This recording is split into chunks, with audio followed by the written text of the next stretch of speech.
Hello everyone! While I put together another full review, the MLP season finale, I wanted to get my thoughts out on two movies released just this month.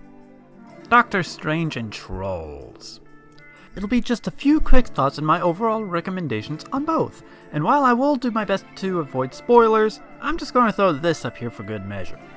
Alright, Dr. Stephen Strange is a brilliant surgeon who, thanks to a horrible crash, loses the literal tools of his trade. The ability to properly use his hands. So he goes searching for a way to fix them, and is led to a place in Tibet run by these ancient monks, who are in turn led by the nameless Ancient One. However, a former apprentice of the Ancient One returns and tries to destroy everything. You know how that story goes. Okay, what I liked.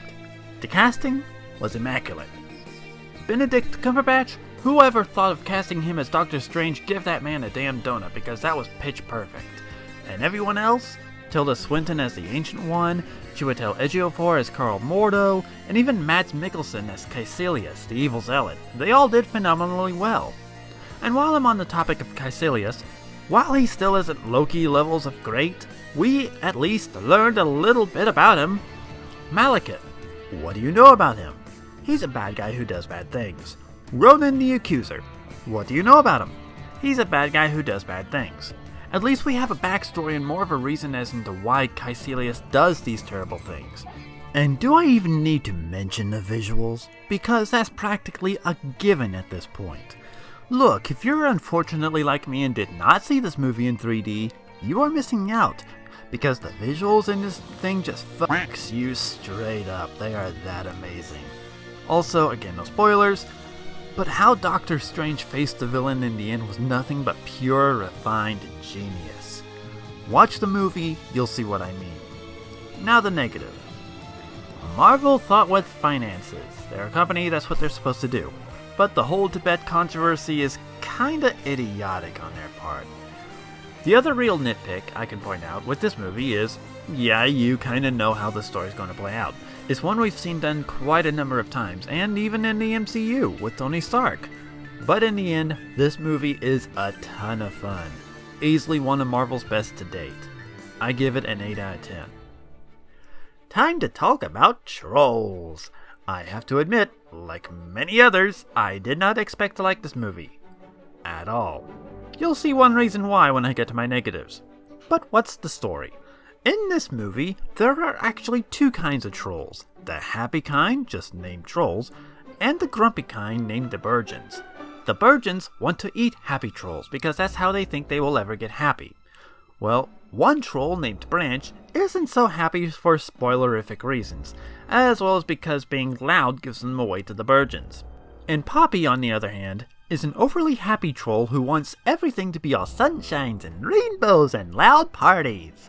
Well, one of their loud parties causes the most of the Troll Kingdom to be kidnapped by an exiled Burgeon simply named Chef, and Poppy and Branch go out to save them. Like I said, I didn't expect to even enjoy this movie, not in the slightest, but the film's happy tone made it not as unbearable. The voice cast is also commendable. Anna Kendrick as Poppy, Justin Timberlake as Branch, and Zooey Deschanel as the deep-voiced Burgeon named Bridget. Also, for how bright and colorful the movie is, there's one thing I can definitely say the movie does well. It is actually animated really well. I will be one of the few people who say that they never actually owned the Good Luck Troll in the past, but I do enjoy the designs to most of these characters, and the scrapbooking motif really makes me think of things like Yoshi's Woolly World and such. Also, having the bigger trolls eat the littler ones just to be happy, I haven't seen that done anywhere else. A little bit of originality goes a long way, people. Now for the negatives. Enough with the animated jukebox musicals! I cannot stand it anymore, guys! I've yet to see an animated jukebox musical that even decently weave the songs they used into their plot. While this isn't anywhere near close to Strange Magic's 13 pop songs, oh, that was a special kind of horror, it's no better as these songs do not mix in with the movie's plot well at all.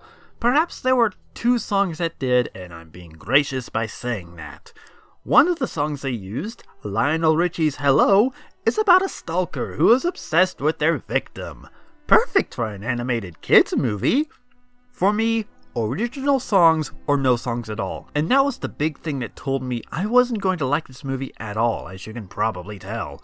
I do believe that jukebox musicals can be done well, but only if the movie's plot was built around these songs. Like the upcoming Sing movie, which I am cautiously optimistic for.